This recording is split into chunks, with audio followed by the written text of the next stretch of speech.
Capsicum టమాటా curry. చిన్న cut చేసుకున్న capsicum ముక్కలు, టమాటాలు, ఉల్లిగడ్డలు.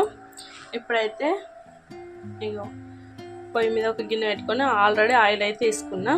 ఇక ఆయిల్ వేడైన జీలకర్ర అయితే వేసుకుంటున్నా. ఫ్రై అయిపోయింది. ఇప్పుడు ఉల్లిగడ్డలు వేసుకొని ఉల్లిగడ్డలు ఫ్రై అయ్యే వరకు ఉల్లిగడ్డలు అయితే ఫ్రై అయినాయి.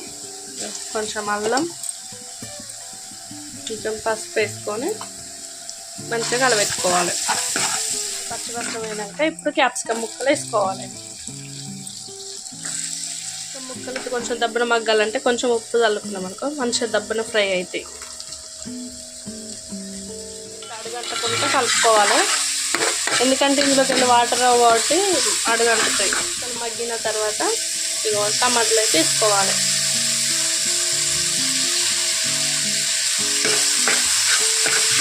అయితే మంచిగా మగ్గిపోయినాయి చూడండి.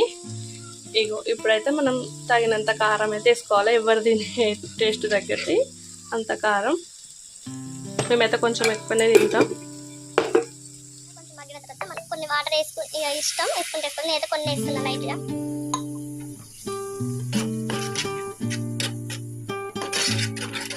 ఇందులో ఇంకా కొంచెం నువ్వుల పొడి కానీ పల్లీల పొడి అట్లా కుడక ఏమైనా వేసుకుంటే ఇంకా టేస్ట్ బాగుంటాయి. కానీ ఇక పిల్లలు అయితే తింటలేరు, అందుకోసమని మామూలుగానే. క్యాప్సికమ్ కూర అయితే రెడీ అయింది. చూడడానికి ఇట్లా టెంప్ట్ అవుతుంది.